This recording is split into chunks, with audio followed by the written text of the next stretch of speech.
Welcome into another edition of Gas. I am Gresh. He is Jason Anik. You were playing everybody and we're winning the game last night. The head coach is fighting people on the sidelines. What do you got for me? I know you're a part of the Tight Pants Society. No f***ing play is that a gimme, right? Let's go!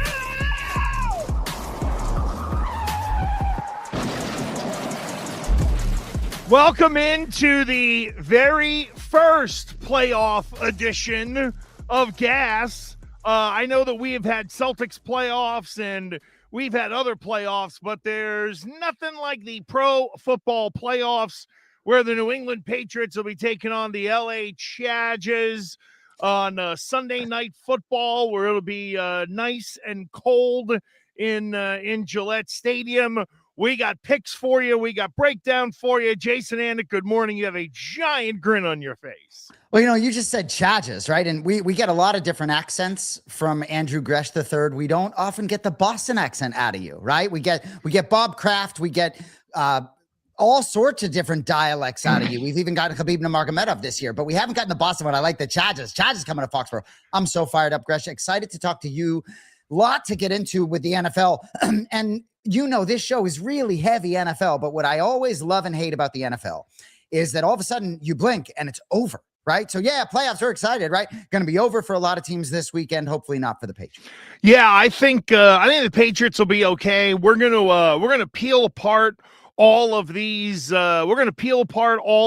games.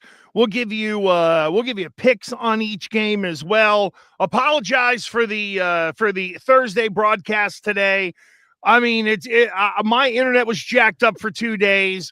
My father-in-law had surgery on Monday. We were kind of getting through that. It's more getting my wife through that, right? Like, my father-in-law is 82, but he played in the NFL and stuff like that. So he's always been really active. And when the surgeon comes in after he gets his shoulder replaced and they go, and they say to my wife, yeah, is your dad active? His bones and muscles are pretty good. And they're like, oh yeah, in the 60s and 70s, he played in the NFL and all that and was competitive or whatnot. So they're like slicing this old man open and they're like, wow, it's not like a tree. You know what I mean? So right. It's pretty badass. He's hurting right now. That's a big to-do. I haven't had it checked, but he and I had the exact same issues in our shoulder. Like if I rotate it a certain way, my shoulder, Jay, will click.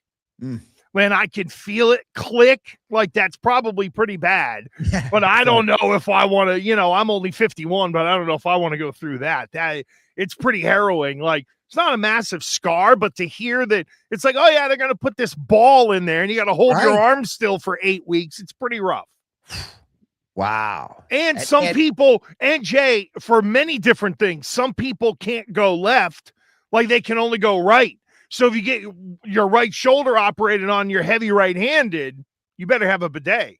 Oh, God. I know you don't even think about that stuff until you have to think about that stuff. But anyway.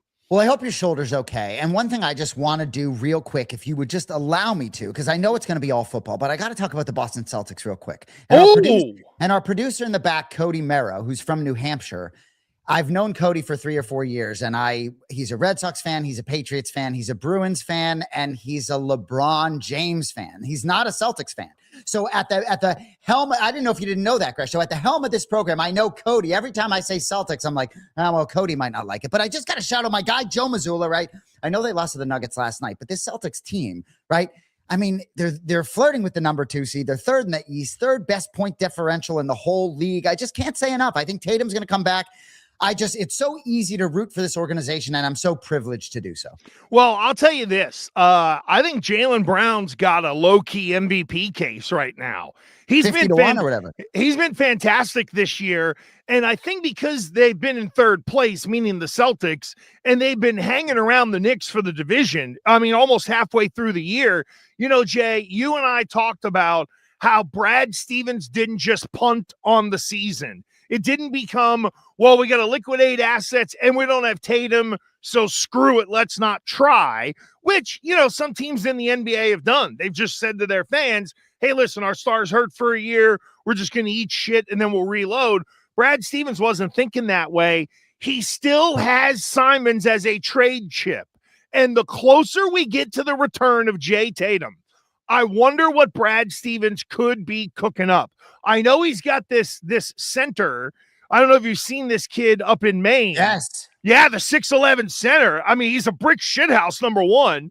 And he's average. I mean, he's like, I saw highlights the other night where he's running the floor. He's passing the ball out of the post and stuff like that. I always wonder what Brad Stevens is cooking up. And well, right. And you pluck that kid and Hugo Gonzalez out of that draft? Yeah, exactly. And Jay, and you think about the trade that will eventually be made because somebody's going to want Simons. I just think Brad Stevens is lying in the weeds, bro. And you and I are on it right now. We're among the first that are on it in terms of this season is not over for the Celtics by any shot.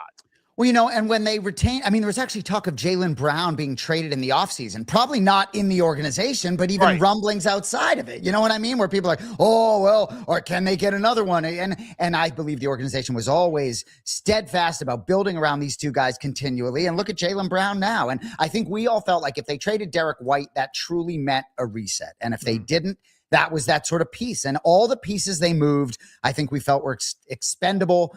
And I can't wait to see it. I mean, the Knicks do scare me, but I think the Celtics going to scare the Knicks too. Oh, I totally agree. And again, Tatum's gonna be back at some point. So you don't know what you're going to get, but that's somebody who can no question shake it up. And Jay, you know, you mentioned Joe Mazzulla. Right now, he's got to be the leading candidate for Coach of the Year. You take away an all NBA player, and you're still almost leading the division. I mean, I don't think there really is I know the guy in Oklahoma City has done a great job of stacking up another really good year after winning a championship, but normally it goes to who does more with less. And right now, no one is doing more with less than Joe Mazzulla. Well, you know, and it was a tough start and there were some growing pains, but it is just, you know, you hear Joe Mazzulla on the microphone and he gives a lot of great quotes, a lot of funny quotes. His perspective is unique, but anyone who would question that he is so embedded in the day-to-day job of being the best he can be as the Boston Celtics head coach, the best for each individual player, both personally and professionally. And it's just the proof is in the pudding. I'm blown away by this guy. And I think his focus is truly unique. You talk about distractions. I can't even imagine Joe Mazzulla getting distracted from the job at hand if he tried. It's almost impossible for this guy to get distracted. It's barely possible for him to smile midseason. No, very much so. And you have to have a head coach who is locked in like that when you don't have one of your best players to be able to be playing. They're 10 games above 500 right now at 23-13. When you look overall, now the Pistons and Cade Cunningham have kind of distanced everybody else, right? So the way Cleveland was last year, running out in front of everyone in the conference, now it's just Detroit. It's just a different name, in my opinion. And then you go Knicks Celtics, and I'll tell you, Jay, the thing that has caught me off guard, and maybe I just wasn't paying attention, is the rise of the Toronto Raptors. You know, like that's a team coming up from underneath with the Celtics in the division where you're like, wait a minute, where in the world did they come from? Philadelphia is just Philadelphia. It feels like they have Embiid, and if everybody is healthy, Philadelphia can win at a high level. If they have one piece missing, they're going to fall apart in the first round. Cade Cunningham is a dude, and that's a guy that, you know, like you and I, Jay, are of a certain age where you remember when the Pistons in the heyday with the bad boys and they beat the Celtics and then the Bulls beat them. You know, I think Detroit and Boston, there's going to be a lot of playoff cross-pollination for probably the next half decade or so with some of the youngs and the studs. And Orlando hasn't popped off yet. I don't know what you're hearing down there in that whole, you know, Miami, Orlando area, but you know, the Heat feel like they're kind of hanging around, and I feel like the Magic right now, at only 4 games over 500, are kind of underachieving a little bit, given the investment that was made by ownership in that franchise. Well, when you talk about the health of Philadelphia, and I think it's a really good point. And ultimately, even you look at Denver Nuggets with Jokic, I know it's a temporary injury and he'll be back, but I do believe, this league, the season's too long for me. I don't have the appetite for every moment of the NBA regular season. Agreed. So ultimately for me, as these teams get healthier and as we transition to the NFL, you think about there's so much parity in the NFL this year, possibly more than ever. The NBA, especially in this Eastern Conference, I think could be very wide open as we get toward the spring and summer months. Yeah, and I think Cody threw in our chat, I don't think players even give an F until after the All-Star break. There definitely is some of that. There are dudes who definitely pace themselves. And Jaylen Brown gives a fuck. Sorry, go ahead. No, it's true. No, it's very true. Well, Jaylen Brown knows that this will be the season that people will look back on, and whenever there are questions of, boy, how good was Jaylen Brown? Because we know, or at least feel, Jason Tatum is up here. Jaylen Brown can kind of say, yeah, look at the season I had when I had 60 games of being the guy, which he is right now.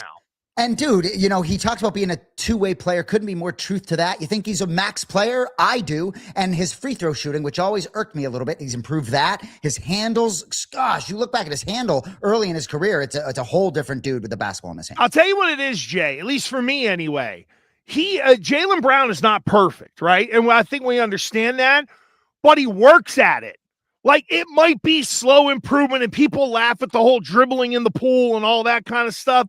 I don't. The guy's put in the work. Like, even if he only gets incrementally better, I appreciate the effort that Jaylen Brown puts in the offseason to try to be better, to try to get better at certain things that he hears. He's not deaf.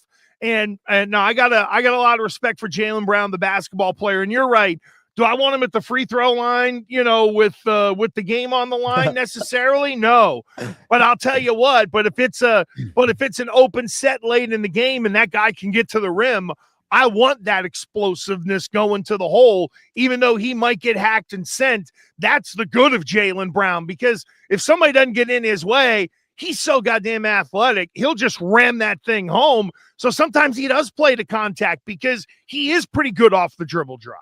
Got me all fired up on the Celtics. I love it. Well, and he's got a ring in his pocket too. And so before we get into these topics, college football playoff, pretty fascinating for me. Not a huge college football fan. Live down here. A lot of the Dirty Boxing folks, for those of you who don't know, I work for Dirty Boxing. A lot of the Dirty Boxing brethren are huge University of Miami fans. The first round management, they rep a lot of the guys down there. So I'm certainly rooting for Miami. Any quick thoughts on a couple college football games starting tonight? Well, I got to say, I was wrong on Georgia, and it kind of shocked me that Ole Miss was able to put together a second performance, given all the chaos going on around their program.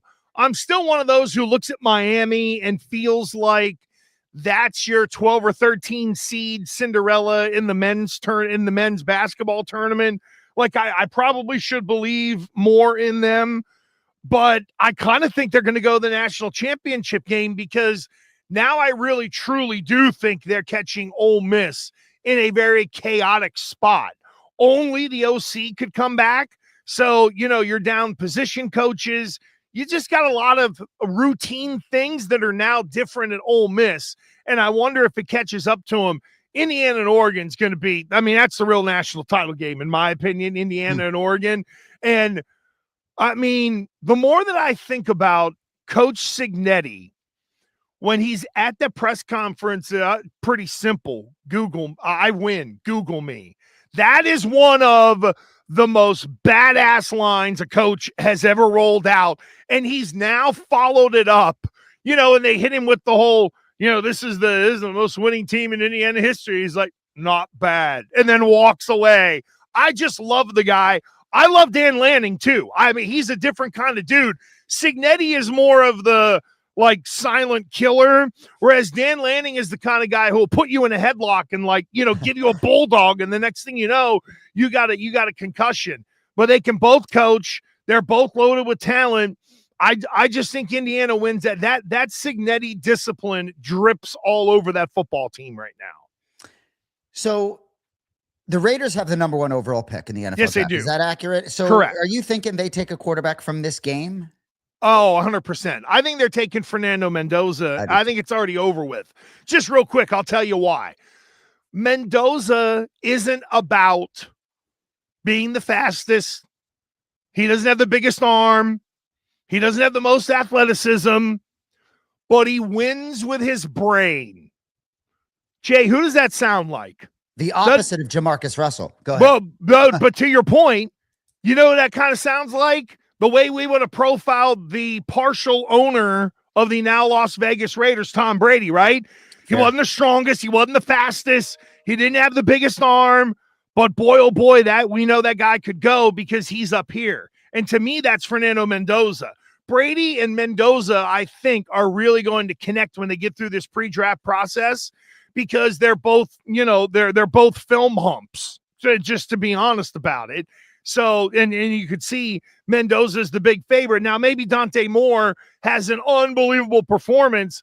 I just think regardless of what happens in that game at the end of the day, Brady and Mendoza are going to connect through the draft process, and Mendoza ends up a Raider and reignites that city. He's quite a personality, to say the least. I like it.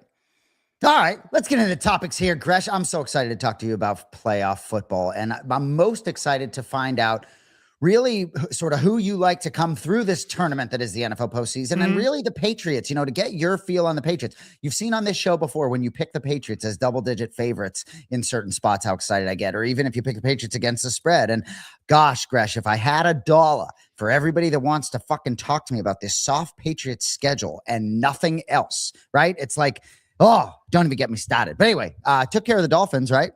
The Dolphins are who we thought they were. They're cold weather pussies. They always have been. They always will be. Ooh, but they had a coach who was with Sean McVay.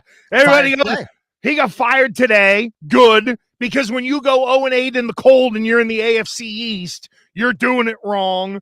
My thoughts on Mike McDaniel, but it was exactly what I thought it would be.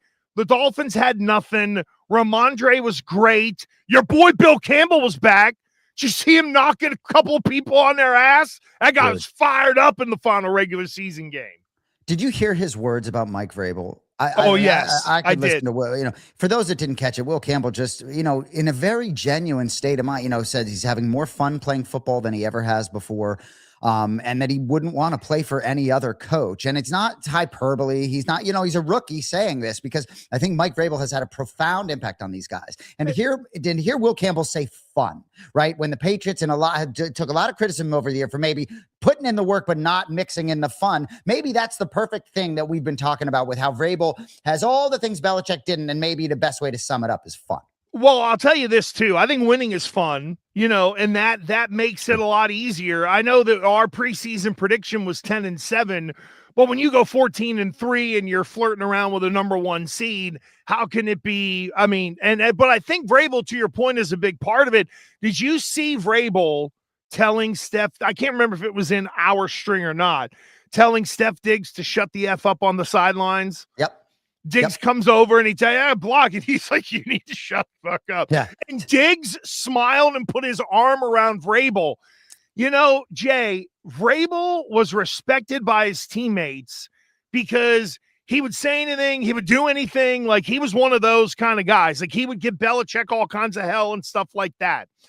And I think that part of Mike Vrabel still comes out as a head coach. He's in control, but the dude, Mike Vrabel, who was a football player, still comes out, and I think it really connects with those guys. 100%. He's the fucking boss. He's the coach, and they want to be coached. And, right, Stephon Diggs probably gets a little bit of sense from Mike Vrabel that, we're going to fucking do this thing with or without you, Diggsy. With or without you, buddy. You know what I mean? And you stay in your place. And that can be very, I think, freeing as a player in a lot of ways to have someone leading you in that way, right? I really believe that, right? I think having Tom Brady's leadership for offensive players that played in that system, I think that had to, you can imagine how much easier that made their jobs, right? Don't get it confused. Belichick wasn't leading that offense, but I think these guys are just in a really unique situation in year 1 of this era. It's just unbelievable. Well, I also think, too, that it goes to show that just having player credibility doesn't always turn into either success or a football team of men who want to be led by you. And what a difference between Gerard Mayo and the way he thought about connecting with players and Mike Vrabel. They both played. They both got rings. They kind of have the same credibility in a lot of ways.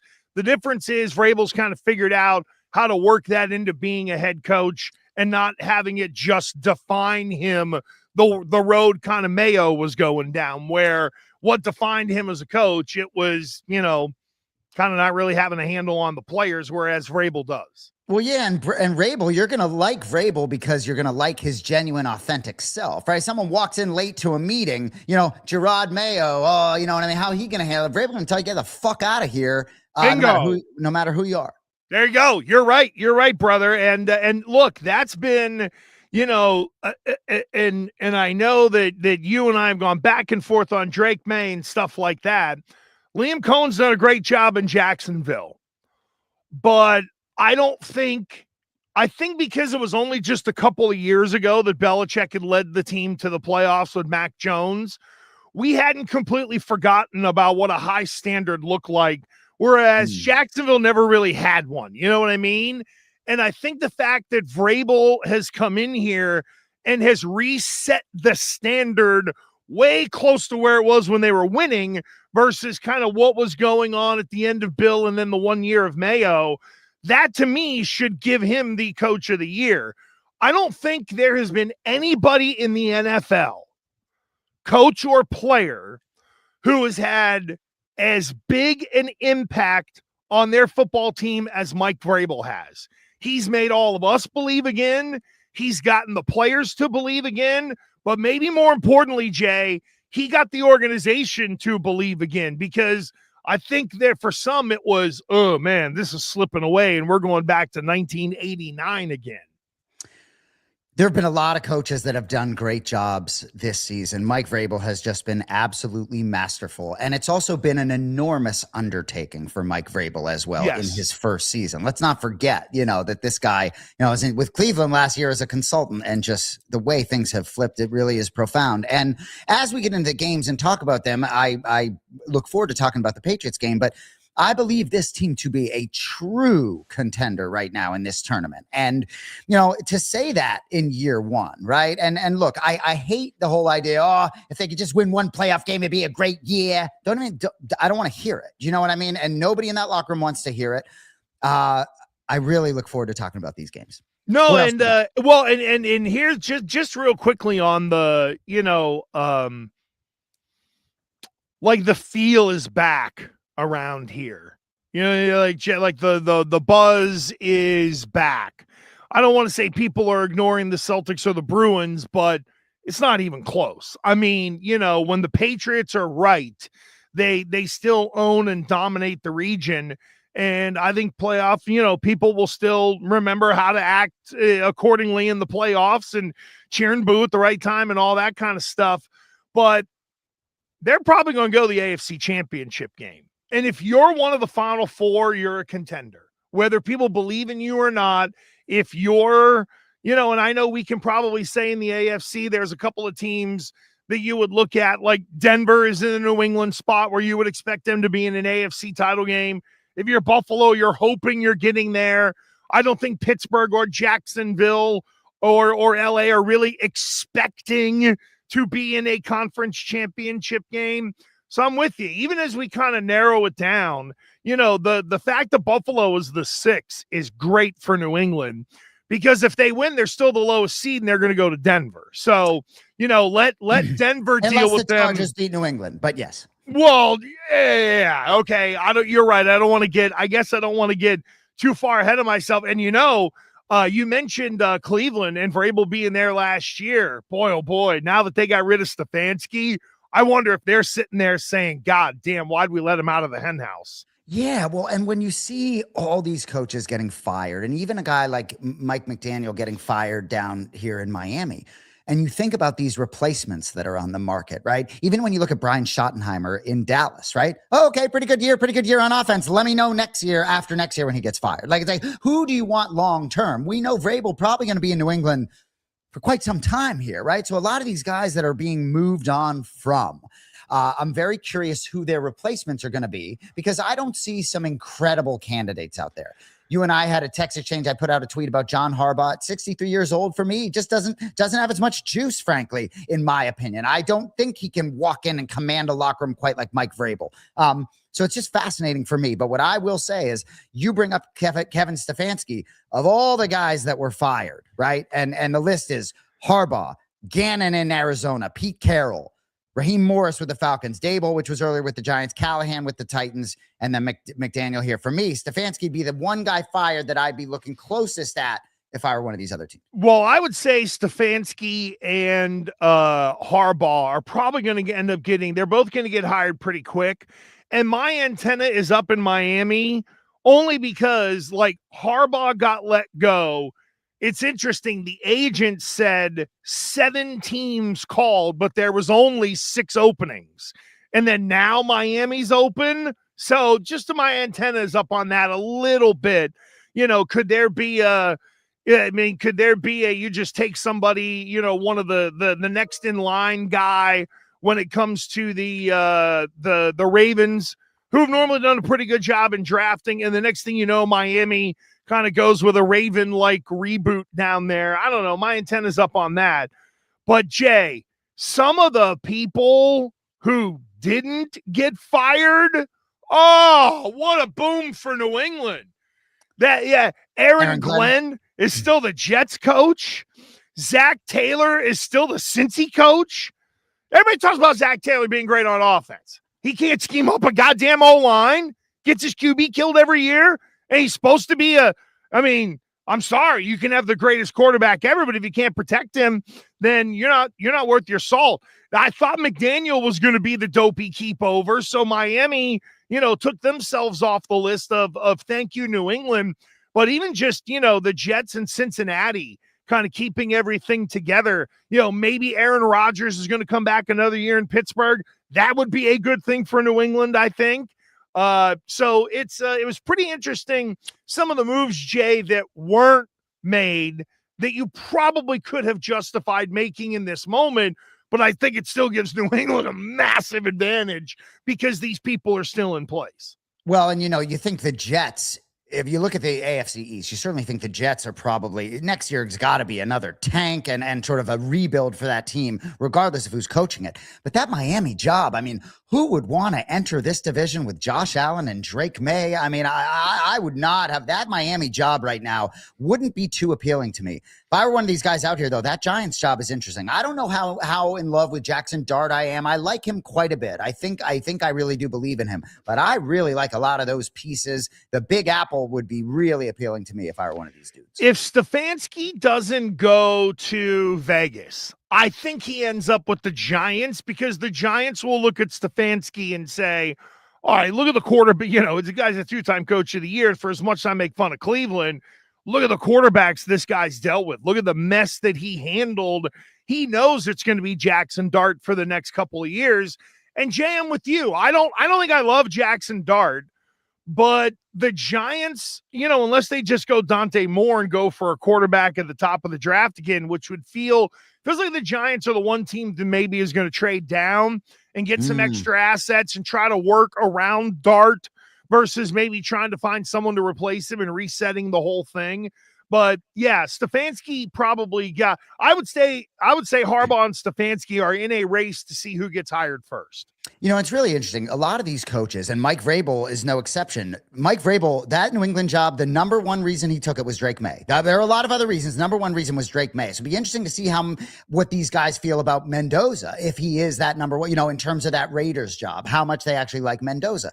What's interesting to me, too, is a guy like Brian Flores, right, who's certainly more in that Mike Vrabel, Mike McDonald category where they're not these offensive guys. Like, if you're the Raiders, does the head football coach have to be a guy that's going to work with Mendoza right away? That's a great question, because even though they went Geno Smith, if you go by the Raiders setup the last time, which was Pete Carroll as the head coach and then Chip Kelly, you would think that would set up for, young quarterback to come in and work with Chip. Chip's So gone. Chip's no, gone I like know. the No, but that's I got no, you. no, but I'm trying to think of like that old setup is kind of what you're talking about in a way. It's just refreshed with Brian Flores as the head coach versus Pete Carroll, who would be that offensive guy that would come in there. That would be interesting because when you're picking the OC, you're also picking the quarterback's coach. I mean, in essence. So you got to get the right guy for Mendoza. Hey, listen, I'm so impressed with Curt Cignetti that if I were the Raiders, Wow. if I were the Raiders, I would say, I'm going to make you, I'm going to make you say no, right? Here's $15 million a year. Your quarterback is, we can draft your quarterback. And if you're the Raiders, take a shot because that guy profiles differently. I agree. Like Dan Lanning, I love, but I wouldn't hire him for the NFL. I agree. Curt Cignetti feels more, Belichick and Saban like. But anyway, the Jets are sitting there at number 2 overall. Arizona fired their coach. They got a little Calamari, but maybe they go a little Dante Moore and decide to, go with a little cup of stew versus having Calamari. And there you go, Tennessee. And then the Giants are in there at 5. That's the first of 2 first-round picks for Cleveland at number 6. So if they want to move around, they can kind of jack around a little bit. The Jets have 2 first-round picks. They'll screw them up. I mean, thank God the Jets decided to, keep a lot of people around because with 2 first-round picks, they could actually be dangerous, but they won't be. Unbelievable. All right, let's talk about the teams that are still alive. Let's get into the games and some of our Super Bowl picks. Let me just ask you quickly, what is your gut feel right now, New England against the Chargers? When I say that, what comes to mind right away? The reason that I'm pausing is because I have so much to say about this game in terms of, I hate to say it, but in terms of our picks, in terms of a lot of different components of this, but win, the one word that comes to my mind is win. I really believe in this Patriots team. I think we're going to have the opportunity to talk a lot about that game specifically. My confidence is through the roof. And what I'll tell you is that typically with the Patriots, I would be the guy, and I told Cody this on the pre-show, I'm the guy that's going to pick the other team. It's going to be like, I don't know, right? You heard me all season, early in the season, being like, they're a year away, until I decided to be objective and look what was in front of me. So what I'd love to do is start with the first game on Saturday, go through the games with you, get a feel for who you like, who we're sort of picking, and then on the back end, maybe we'll give you our best bet of the week. I like it. So the first game on the board, biggest spread of the week, Rams versus the Panthers. Rams minus 10.5. This game was played week 13. Carolina actually won that game, dominated time possession, 35 minutes time possession. Rams just 25 minutes. LA turned it over 3 times that day. Carolina didn't turn it over. I think it's kind of a good spot for the Rams to get right here. They've been 3-3 over their last 6, a little choppy. They were sort of that best. They're still the best team in the NFL, I feel like, for my money. Not having Devontae Adams the last few weeks, they just feel like a different team. Your thoughts on this game? Carolina have any shot? No, I don't believe in their coach. I don't believe in their quarterback. It's really a matter of, will the Rams cover the number? I don't know if I'm looking at some notes here and seeing that, it's rare that you get the double-digit underdog double-digit spreads in the playoffs, right? Normally you might get up to 9 or something like that, but I think the odds makers are saying a lot by making the Rams a 10.5 point favorite right now. And I don't know if I'd be comfortable betting it, but if I had to, if someone told me you had to make the pick, I would go with the Rams minus 10 for one simple reason, Jay. I don't think Carolina can win the game. So I can't even, if I don't think you have a chance to win the game, I don't know if I can necessarily ride you as an underdog. They're going to get wide receivers back. I just think this is a bad matchup for the Panthers, who are just lucky to be here. I agree with that. The Rams, who lost to the Eagles in the snow last season, the postseason, I've said over and over again, if that game was not in the snow, I think the Rams win the game. There is going to be some weather here. 74% chance of rain. It's going to be windy. Potentially that running game of Carolina could slow this thing down. Wouldn't shock me if they keep it within the number, but I agree with you. And, Sean McVay, typically in week 18 when there's not necessarily a ton to play for, would rest his guys, has done that the last couple of years, didn't do it. They played their guys, gave Matthew Stafford a couple late touchdowns to sort of pad that MVP case. Don't even get me fucking started on that. But I just think LA wins here because I think they have a big plan. Is this LA team going to go from being the best team in football most of the season to out in the first round of the postseason? I just don't see it. Yeah, no, I'm with you.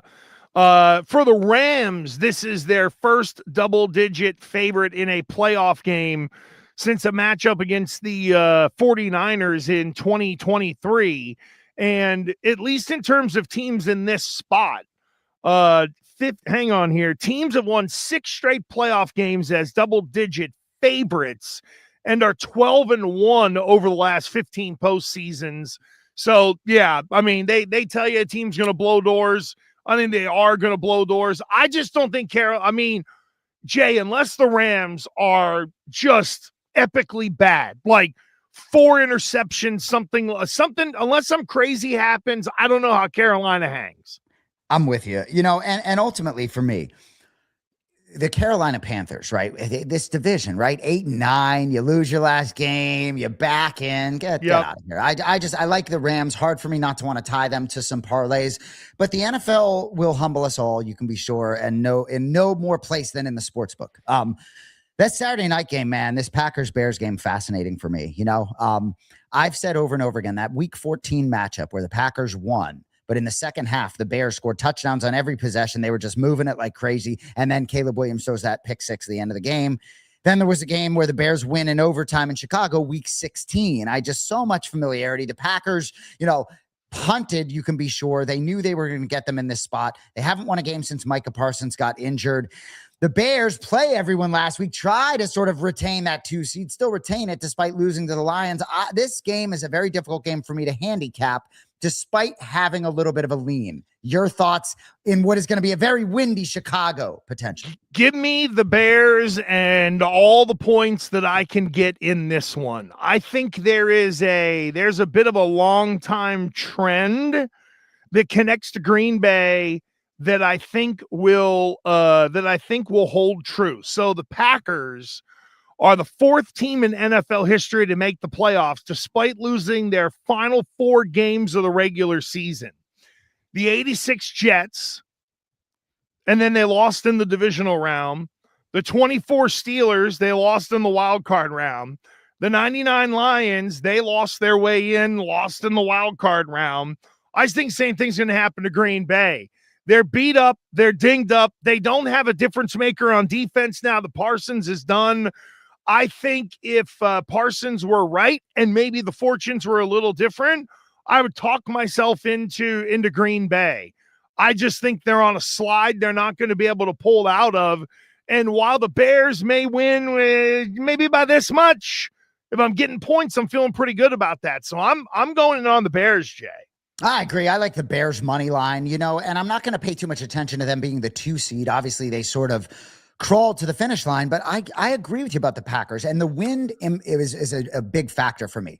Jordan Love is at his best, in my opinion, when he's slinging it, when he's aggressive, when he's not afraid to throw an interception, and when he's almost overconfident. They won the game on Thanksgiving at Detroit, and he just had a lot of juice that day. And sometimes he doesn't appear that he cares that much, and he's been banged up. It's really interesting. Malik Willis. I've talked a lot about Malik Willis. I know you like Malik Willis, yeah. And I'm not alone. A lot of people agree. Dan Orlovsky put out a tweet the other day. He's going to make 45, 50 million next year. I really believe he's a unique player. No, it's not going to surprise me. Maybe over a couple of years, but I have some friends that are Jets fans. I'd be looking hard at Malik Willis. He brings an interesting element with the legs and an unpredictability, and some of that was caused by injury. But I am with you. I don't believe in this Packers team and the Bears team that ultimately did lose their last 2, but was really fortunate. And you talk about, maybe they'll just squeak by. That's sort of what I'm seeing here, that they find a way. But that Bears defense could be susceptible. Maybe it's not that windy. And I do think the Packers, if they can get through this game, who knows? They're at Sam Darnold. Yeah, I think for Green Bay, they were giving up under 20 points a game with Parsons. Parsons got hurt in the last 4 weeks. That number went from 19 a game to 28.3. And I know there were some good teams in there, but it's crazy to say it, the Bears would count as a good team this year. They are the number 2 seed, and I just think it's more about the Packers defense. I have more faith that the Bears, who I don't love their defense at all, that the Bears can get a stop when it's 38-35, whereas the Packers won't. I think there'll probably end up being some points in this game, but I just don't know if Green Bay can get the big stop in the big spot. But Mike LaFleur or Matt LaFleur, whichever LaFleur going on, I know one might get a head coaching job, but LaFleur going on the road to Seattle would be a little juicy. I would say that. More juicy than the Bears. So it seems like we both lean Bears. As we move on to Sunday, this Bills-Jaguars game, first on the board, Bills -1.5. It's just fascinating to me. I've had this narrative as the AFC playoffs were approaching that I would take the Bills over the field, right? Give me the Bills. You can have everybody else. Really, just because Josh Allen gets to be in this tournament without Lamar Jackson, Patrick Mahomes, or Joe Burrow. Obviously, there's more to it than the quarterback position. But, for the Bills, right? It's like, don't you think maybe they would have preferred the Patriots here? Like Jacksonville, man. Jacksonville, for me, they may be the best team in the AFC. As a Patriots fan, I think the Patriots are pretty damn good, maybe better than a lot of people think, but I'm not so sure the Patriots are better than this Jacksonville team, right? I think this could be a very close game. I think the AFC champion very well could come out of this game. Well, I think no, I was going to say, I think you and I would agree. Jacksonville has the best offense in the AFC in the playoffs. I mean, there's always Josh Allen, but in terms of everything, in terms of a complete package, Jacksonville probably has the best offense. To your point, that's what makes it tough for Buffalo is Josh Allen might have to score 38 to win this game because of that Jacksonville offense. Go ahead. I know I jumped in. No, I'm with you. And, we've talked about Trevor Lawrence, right? And it was 6-7 short weeks ago that I was like, all right, if I'm the Jaguars, I'm giving up on Trevor Lawrence, turning it over multiple times every week. I'm betting on him to throw an interception every week. And that was the time when that switch in his brain from Liam Cohen injecting it finally clicked. And what Liam Cohen has done for the confidence of Trevor Lawrence and allow him to play free and use his skills. We haven't seen it for the first few years. And so I think the reason I think Liam Cohen is on Mike Vrabel's heels for coach of the year is because I think he might make more magic in this postseason tournament, believe it or not. Jacksonville, best rushing defense in football. Bills, 5th from the bottom in terms of rushing defense. I just think the Jacksonville Jaguars more deeper, more talented. I think Josh Allen's going to explode. I think it's great that they rested him last week, but they didn't rest everybody, the Bills, Sean McDermott. The team's a little bit banged up. This is a fascinating game. If anybody has a coin, flip it. But the idea that the Bills are just going to get through Jacksonville, I think it's a brutally tough first matchup for this Buffalo team. I would agree with you. And I think for Buffalo, there are a lot of numbers that point to who are the guys that help Josh Allen the most. One of them was a little limited in practice yesterday, Dalton Kincaid. But if you look at when Kincaid's in there, the Bills are 10-2. And Josh Allen has a 73 QBR when Kincaid plays this season. He has a 45 QBR when he doesn't. So a lot of people look at James Cook, and yep, they got to be able to run the ball to be able to win. They got to possess it a little bit. But I think the tight ends are what really make the magic in Buffalo.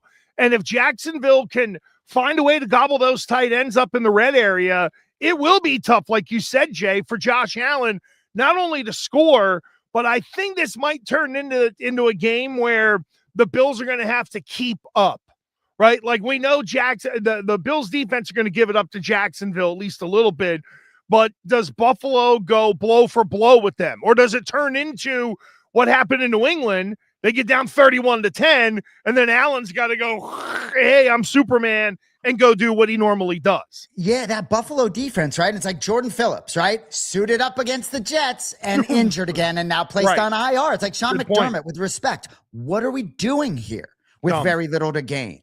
And knowing that your road is going to be tough. So while I really loved the Bills as this postseason approached, I'm not so sure I like this particular matchup, right? If they were facing any other team here, I might really like Buffalo, but I can't look past what the Jaguars have done. And I understand Texans won 9 straight, right? Was Jacksonville won 8 straight? I mean, they're hot. Well, here's the thing. The top pass defense, this was 2025. So listen to this one.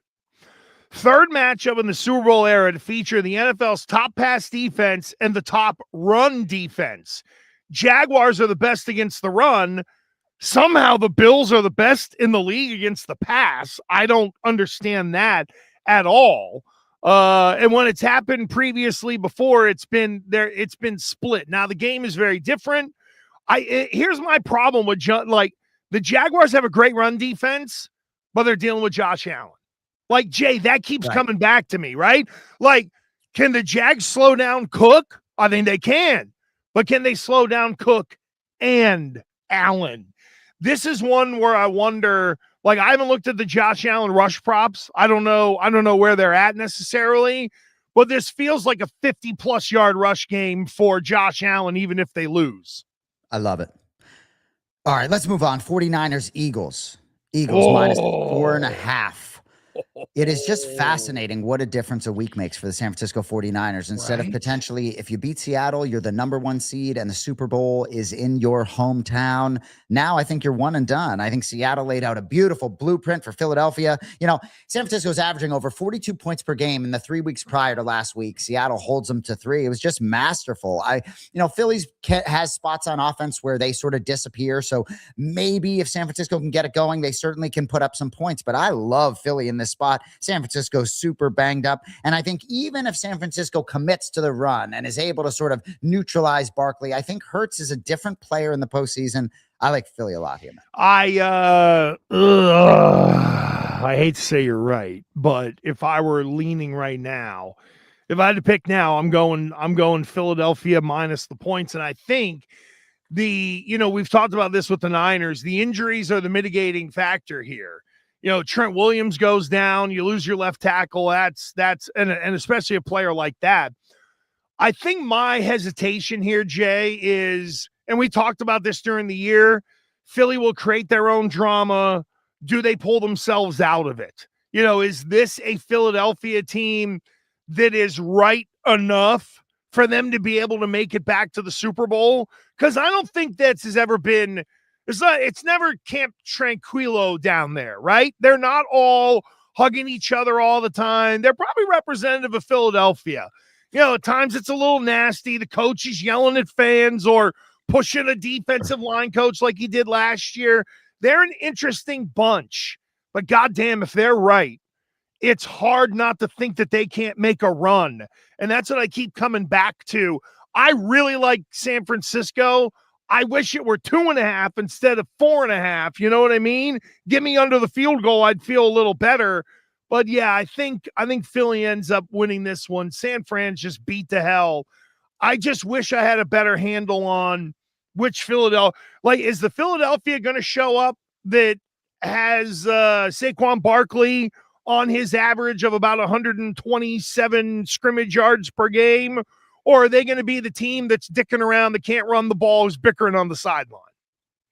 Yeah. In terms of the point spread, I hear you. That 4.5, jumps off the page for me, but just hard for me to envision waking up Monday morning with San Francisco having moved on and defeated the defending champs. I just don't see it.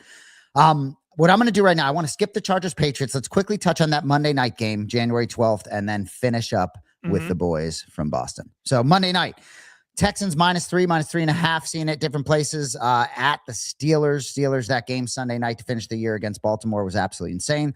So Texans go from 3-5 to 12-5, close the season on a 9-game winning streak. But I think be careful with that team playing with house money in Pittsburgh with Aaron Rodgers. That Achilles getting better every day. I think Mike Tomlin's going to have these guys motivated as a home dog. The Texans were the team that correct me if I'm wrong, that was the team you wanted the Patriots to face the most. You were most confident against the Texans due to some of the offensive line issues and just bad offense all around. Whereas the Texans were the team that I kind of feared the most, given the Patriots offensive line scares me. And I ultimately believe that Texans defensive front could cause a lot of problems for the Patriots. But it evolves, right? And so now the Texans, you're facing Pittsburgh, DK Metcalf back. I think Kenneth Gainwell is going to be a big factor in this game if Pittsburgh were to win. Pittsburgh's got a defense themselves playing a little bit better. Where are you going in this football game? Any wagers, any leans? I like the Steelers and the points here. There's a couple underdogs that I'm on, and the Steelers are one of them. These are two teams who love to use the heavy personnel, right? They're among the top 5 in the league, along with the Patriots, of going with that 6th offensive lineman and going with some beef in there, right? I do wonder about Stroud outdoors, and this is why you got Aaron Rodgers. Jay, think of this, okay? You and I have followed New England football for 25 years. And in the time that Ben Roethlisberger was with the Steelers, I think you respected him, but you never really feared the guy, right? I never went into a Steeler game thinking, I would go in thinking Ben will take a beating, but he'll throw 3 touchdowns and give you 2 picks. There isn't that, fine point to his quarterback play. If Rodgers is right, Andy's getting DK back.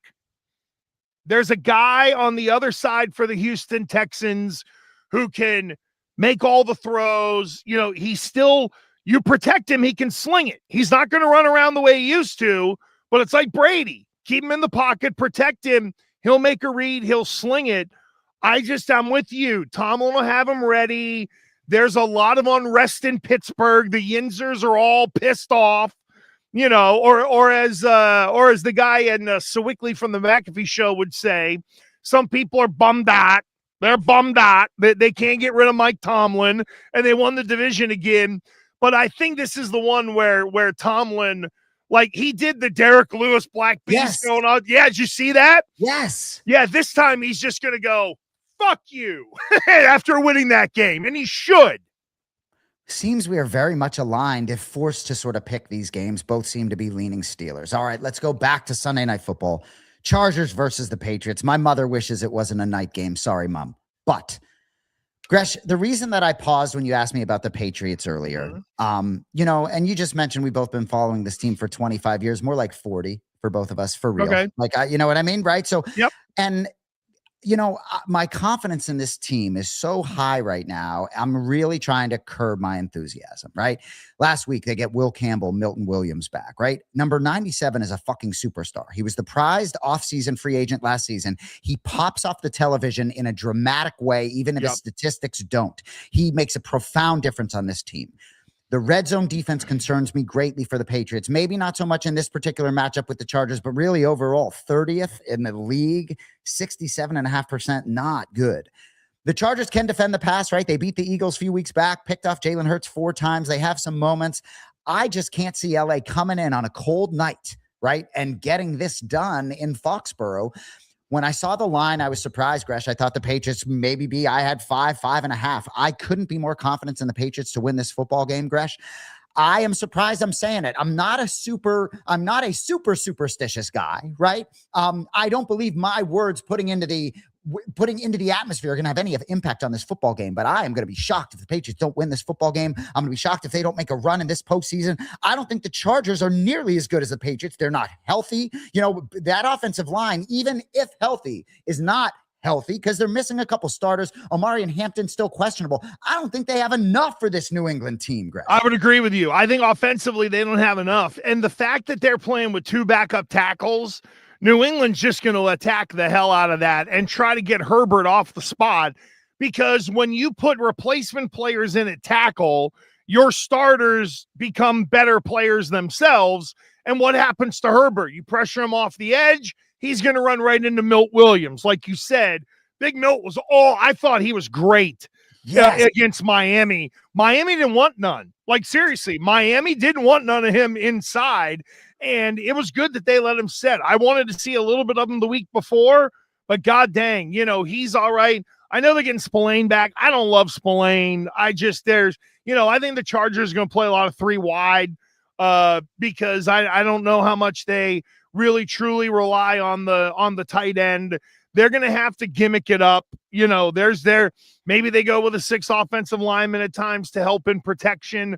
But at the end of the day, New England should be able to win some one-on-one battles on the defensive line. And then offensively, then again, just be what you are, right? Spread the ball around, run it with both backs. I think if both backs have settled into, roles that the team is comfortable with, and both guys can run in different ways behind the same offensive line.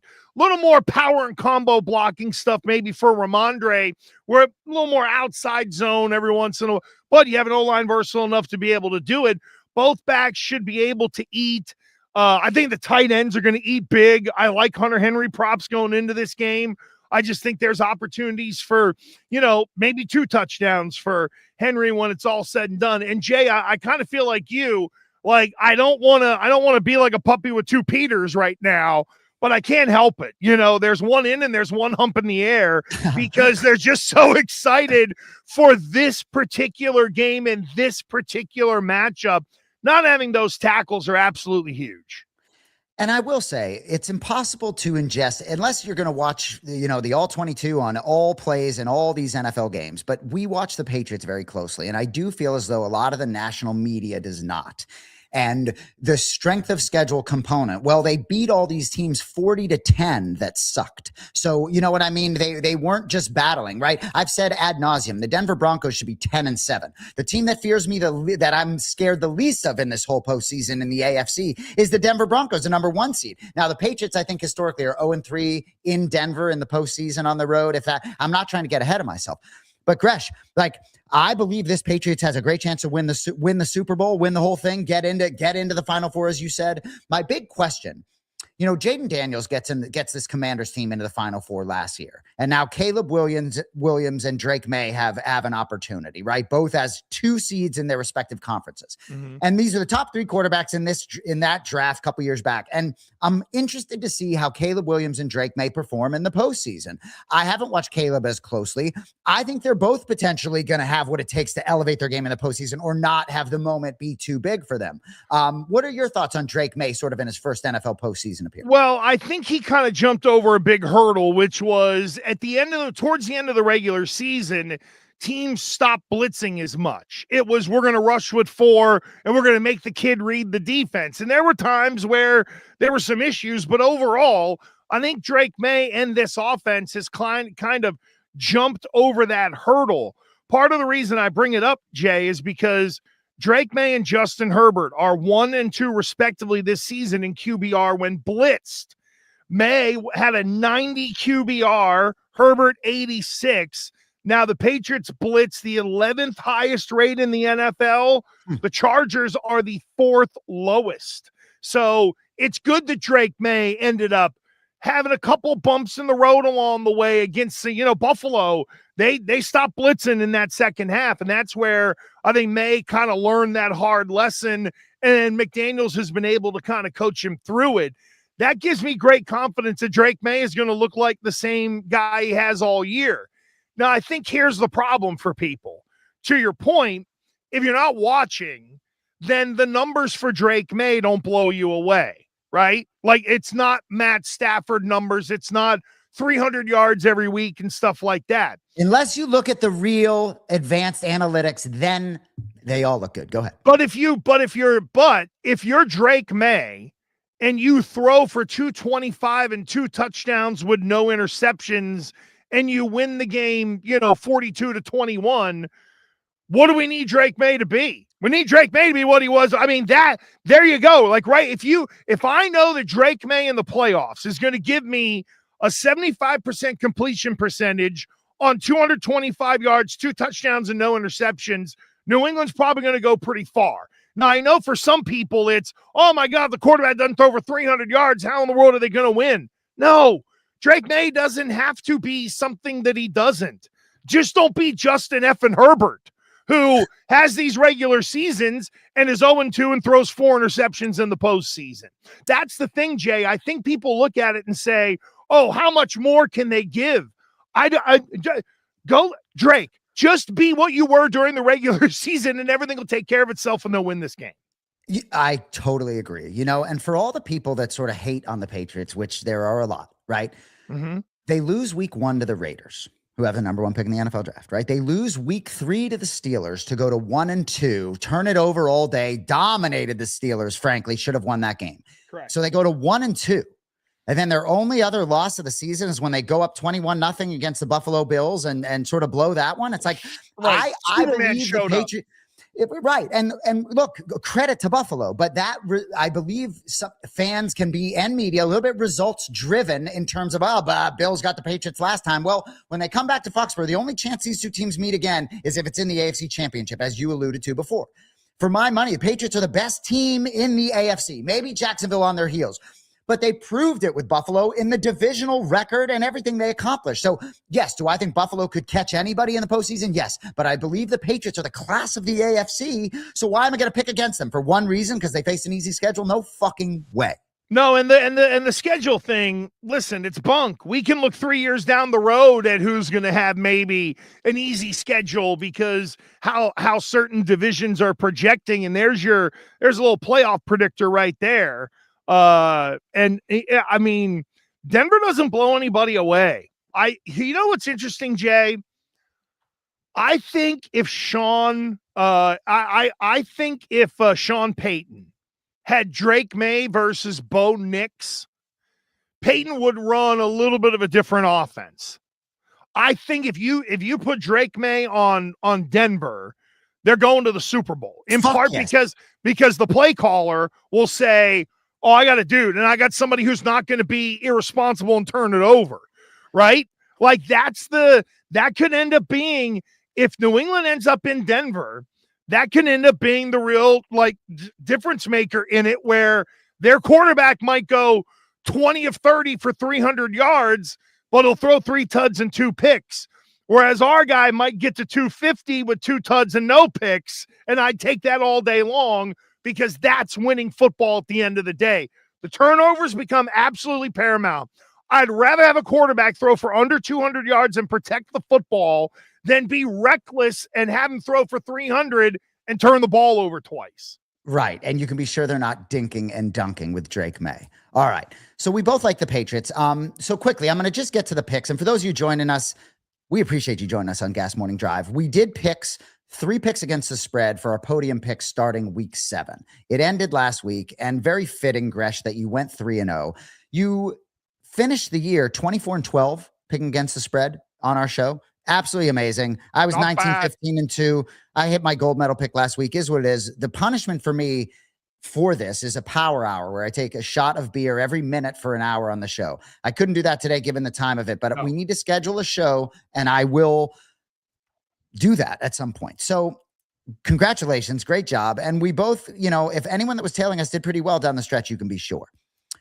So Gresh, what I'd like to do now is I think we're going to each give out a pick for this weekend. Okay. And then I think I'd like to pick our conference champions and Super Bowl champion. And what I'll say before that is, as I sit here right now, I don't know the name of the team that I'm going to spit out for my Super Bowl champion as of this moment right now, even though I do know the AFC and the NFC. So Gresh, gold medal pick. What do you got? Oh, I'm going to go first. Let me go first because it just makes more sense for us to stay on topic. Mm-hmm. Gresh, my only pick this week, it's the Patriots minus 185. I'm not going to lay the 3.5. Patriots going to win this game, Gresh. I'm going to be so surprised if the Patriots don't win this game. It's not going to surprise me if they, to use your phrase, blow doors and blow the Chargers out of the building. Because I put this in the atmosphere, I'll probably be wrong, and this 7-seed Chargers team are going to come in and beat the Patriots. But I believe that if there were 2 buys and the 1 and 2 seed both got buys, that a lot of people would be talking about this Patriots team in the same conversation with the Broncos. It's like you put yourself in this 1 seed. I understand you get a W in the wild card weekend if you're the Broncos without even playing a game. I get it, but I was hoping the Chargers were coming to town. I just don't see any way they take care of the Patriots. I love the Patriots this weekend, Gresh. You know what? I do too. However, I'm not going to tail in the best interest of giving the people what they want, which is picks. And Cody, I'm sorry I didn't mention this to you earlier, but give me the Bears plus 1.5. I mean, I'm taking the points, and they're plus 100 on the money line too. I think there's some flexibility there, Jay, like you mentioned, if you're going to parlay up some stuff because – or maybe you want to mess around with, the Rams in a teaser or something like that. I think the Bears are going to win the game outright. I just have no faith that Green Bay defensively are going to be able to hold up. And I'm not a big Bears fan. I'm not a huge fan of this football team. I think let's see how the great alleged Ben Johnson does in this moment. But I mean, you're going to give me points, and I just think the Bears beat the Packers. I have no faith in the Packers. Packers defense, No. I totally agree with you. All right, Gresh, it's time. Let's start with the National Football Conference. And you don't need to get into any more detail than you want to, but you can. Who's your NFC champion? I think the way it sets up, I'm going to go Seattle. Fair. And I'm not completely sold on them, but in the end, like, look, the Rams this week play a terrible opponent. I am firmly on the Rams are soft, and ultimately it will catch up to them before an NFC championship game. So that said, I would go Seattle, and I am very, very, very torn on the AFC pick. Right. So torn. Sam Darnold is your NFC pick. Just to remind you. I know. God, right? I know. So if Philly wins, as we think they're going to, and we both like Chicago, then you're getting Philadelphia at Chicago next week and LA at Seattle. And I'll tell you, man, it all comes crumbling. So I believe Philly. the NFC champion. I have to stay true to what I felt all year, that the Rams are the best team in football. I believe they have a great coach to lead them to his third Super Bowl appearance. I like LA to come out of the NFC. And I think this bracket shapes up very well for them, with the idea that they could potentially avoid Philadelphia until the conference championship game. And perhaps they're going to Chicago, which I would like even more. So right. LA, my NFC champion. Shifting over to the AFC. Who do you like? And this is objective. I know why. I know. Because something. Jesus. Do I want to? No. I'm doing the whole like head heart thing, stuff like that. I'm glad you said head heart thing, because this is all head for me today. Go ahead. I still think Buffalo finds a way to get there. Like that, and I know we're not that fucking guy. Like, I just keep coming back to it that until Josh Allen has been slayed by another AFC dragon like Drake May or the rise of Jacksonville or something like that, I just can't count those assholes out. I really, and I hate it because I hate Buffalo. Their fans have found my phone number and cursed me, said mean things to me, but I also just can't get behind Denver. I feel like Denver is a 1 seed that's getting beat in the divisional round, and that's why I got Buffalo. Well, isn't it so funny that the Seahawks and the Broncos could be facing the Rams and Bills, respectively, after having a bye? It's bananas. Yeah. And so, Gresh, ultimately, that does mean that you lean Buffalo probably this weekend at Jacksonville.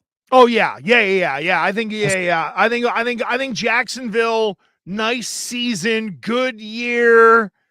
Now you're going to find out you're still a virgin. I'm not saying that Ryan Khalil's walking in the door, but you're still going to find out that you're a playoff virgin.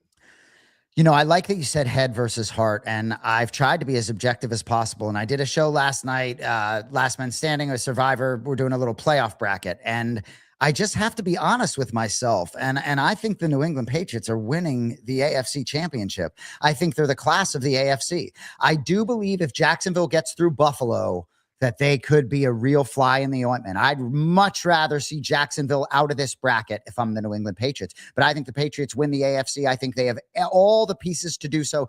I think I might have mentioned this earlier, but Julian Edelman said recently the Patriots are a draft away. Okay, that to me is a little bit, like I don't even know how to quantify something like that. Well, but was he saying that in the context of being a true championship contender? Like the way he would have been used to. That's how I took it, is that they're one more draft away from being able to have a fourth corner that you can count on, or a middle linebacker who can actually make tackles and stuff like that. That's the way I took it from Jules, was that they're close, but they need one more good draft, a couple more O-linemen too. And so my point is, the reason that I slightly disagree with that is because I don't think they're close. I actually think they're there. And I think the draft last year was so good on so many levels that I think it's sort of that so many things went right for this team to put themselves in this position. And ultimately, I think they have a great chance to get to the Super Bowl. And it's hard for me to look at any of these other teams. And as a betting man, if you're sticking a gun to my head and you're asking me to pick my AFC champion, I'm going down with Mike Vrabel. Well, and the reason I'm not as afraid of Jacksonville is my friend Liam Cohen, because you're giving me Vrabel against a guy who's just getting there for the first time as a head man. Okay, I think there is an advantage there. I feel like it's going to be Buffalo in Gillette Stadium for an AFC Championship game, because there's no way New England loses to Pittsburgh, I don't think. Now, I said that earlier in the year, and Pittsburgh ended up beating them, but New England played maybe their worst game of the year with the turnovers. So I think when you level that up, and I think New England ends up getting them that second time around, and then there's Buffalo. And you know what, Jay, like you said earlier, it's the whole, hey, you feel fortunate that you dodged them, at least with the way the bracket is set up. If you get Buffalo in an AFC Championship game, then it's just a, battle for survival. And I do think that I kind of agree with Edelman a little bit in that I think the deeper this team goes, some of the stuff that needs to happen in the offseason will start to show up. Like, I have no faith in Garrett Bradbury at all. I think he's a shit center. I think he's soft. I think he gets pushed around. And that's a guy I worry about the deeper you get into the playoffs. I worry about the edge players against the run as we get deeper in the playoffs. Let me give you another one. Robert Spillane. Please, God, New England, find a real middle linebacker in the draft coming up next year. And that's where I wonder if Edelman was kind of fine pointing, hey, you have another draft where you get a second-round center, you get a starting middle linebacker, you add yourself another corner, and the next thing you know, you've upgraded the pieces that you need to kind of beat these people. And I'm not going to be one that will sit here and say, oh, they went to the AFC title game, that's okay. When you're that close, you want to get there. But I do think there are flaws on this football team that could end up showing up in a moment like that, because you're going against somebody who's been there and done that. Their hand is stamped. That's fair. And I think there's a reason why we put the NFC on a pedestal this year. And ultimately, I do believe part of the reason I believe the Patriots can win the AFC is that I think even some of those holes, I think all the AFC teams have holes. I believe if the Patriots make it to the Super Bowl, where I guess I sort of think they're going to arrive, I think there are three teams that if they face, I really don't like them against. And it's Seattle, Philadelphia, and the LA Rams. I think anyone else, they'd have a good shot. I think if Chicago makes some run and gets a Super Bowl, I think Patriots got a shot there. But I think Seattle, Philadelphia, I think those would be pretty tough. And the LA Rams were the team I picked to win the NFC, and that's going to be my Super Bowl champion, Gresh. I just think the Rams have the right path. I don't think being on the road matters, not much home field in LA. And I think ultimately, whoever they face from the AFC, I just think they will be the better team that day. What will also be really interesting to me is kind of, who pulls the big upset, who shakes up the bracket. Right. Yes. We know there's one coming in the wild card round, and there's one coming in the divisional round. And then it's how do you react? Who gets reseeded? Who ends up with an extra home game? Maybe that's where going for it in the last week of the regular season really matters, because if Buffalo goes to Denver and pops them, Buffalo's coming in here because Mike Vrabel decided to finish the mission. And here's the thing. The New England Patriots were arguably team 28 of 32 last year. Fair? They were like, so of 32 teams, you could argue they were 28th. At worst, if you and I are correct, they're 4. So think of that leap from literally the bottom of the league to the top of the league in 1 year. And it makes you stop and say, holy shit, what kind of year did we just watch? And I think when you put it like, we don't think of it in that context, Jay, but when you do, you're like, hot damn, what a season they've had. Absolutely. And Gresh, what I'll say is when we did our win-loss record for the Patriots together, that we came up with 10-7 for the beginning of the year, I was throwing losses at them that I didn't necessarily believe. If I had been honest in that moment, because we knew the schedule was soft, I might have actually arrived at 12-5. I'm not even kidding, because I definitely believed. We saw a lot with Drake last year. We knew they were going to be pretty good. So for me, as the season's gone along, I've just been more and more honest with myself. And yeah, there are moments. Drake May's had some really bad moments this year, believe it or not, but I believe in them wholeheartedly.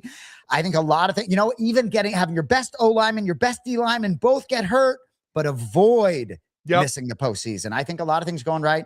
They didn't collapse. Like, they didn't lose a couple of guys. And I mean, I know it's one big player, but Green Bay's defense has completely collapsed after losing Parsons, and New England didn't do that. The preseason predictor, our guy Cody Bone Marrow, is all over the graphics and the Excel spreadsheets and things like that.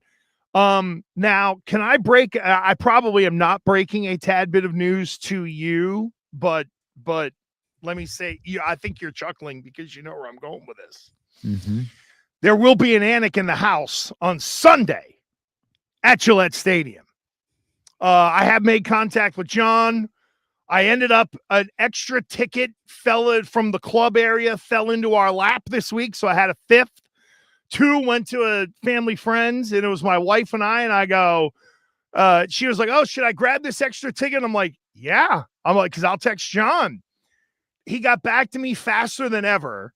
We've already made contact. He's going to ride up with me. My TV is early in the day, so listen to this. I'm going to go to Gillette on Sunday. I'm going to tape TV. I will drive back home, where then he's going to come here, and because I told him, does he know you're doing that? Oh yeah. Oh no, I don't think so, but he doesn't need to. But I told him, I said, if you're coming with us, you have to experience the parking pass. That's the whole point of the club.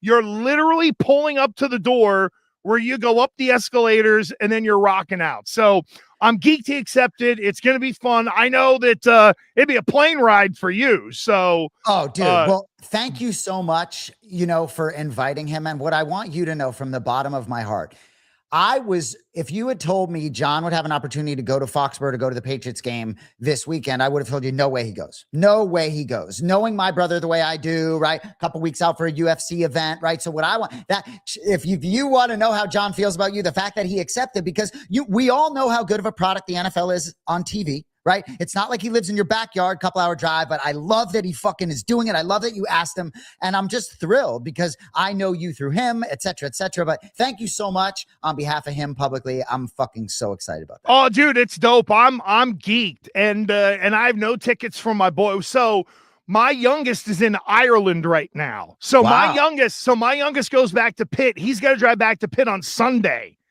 So he's driving back and missing the game. And the guy that he would love to sit beside for an hour before a game is going to be with me when I'm sending him photos, needling my kid, that John is with me and that he's like driving home or whatever. But he's all so, my kid in Ireland gets back tomorrow. Him and his friends just said, hey, let's go over for a week. And so my 21-year-old and I think like 4 of his friends, they all got on a plane last Friday, and they all just went over to Ireland to go hang out and stuff like that. It's pretty. That's how you live your life. Good shit. Yeah, he's he deserves it. He's a good kid. The other one, the caddy in Florida, he thinks he's coming. He thinks he's getting a flight back home for an AFC Championship game. I'm not kidding. When I took him to the airport, he very firmly, Connor says to me, my oldest, he goes, I'll see you in 2 weeks. And I go, why? He goes, I'm going to be back for an AFC Championship game. And I'm like, oh, really? Are you really? I wanted to say, all right, you're paying for it. Right. But you know what? That's the thing, is they get older and they work and they got dough themselves. I can't do the whole, well, all right, then you pay for it, because they'll be like, all right, fine, I'm going. And the next thing you know, I got, my oldest is back home I'm going to fly in on a Saturday and then I'll leave on early Monday morning. Like because he wants to be where they, like, it's crazy. My oldest has been to 5 Super Bowls and he's 24 years old. It's nutty. Yeah. Like, they're so spoiled. I love it. But they love it. And the oldest got a Drake May jersey for Christmas. He was all jacked up. Dude, listen, speaking of getting jacked up, that's what we were. We've gone massively long today. Our guy Bone Marrow, we're cutting into his time where he's handicapping, and I would say the biggest winner in the picks contest is not you or I. I would dare say it's Cody Marrow. Because he was smart enough, I do believe, at various times to package our shit together. But Gresh, finally, I'll just say, like, you were hot all season, but the last week when you went 3-0, just taking all those big favorites, and the one favorite that you didn't take, the Houston Texans double-digit favorite, didn't cover the spread. So, and had a little bit less to play for and shut down their starters. So, masterful play of the board without overthinking it last weekend. Well, you're a very kind friend, and I love doing this show. I love the picks. You'll pay off your whatnot a little bit later on. We'll get that scheduled. It'll be fun. And I'll send you lots of pictures. Love it. Thank you, Cody. All right. Feel better, buddy. Cody, you're the best. Feel better. That's it for us. We'll see you next week here, Gresh Anik Show.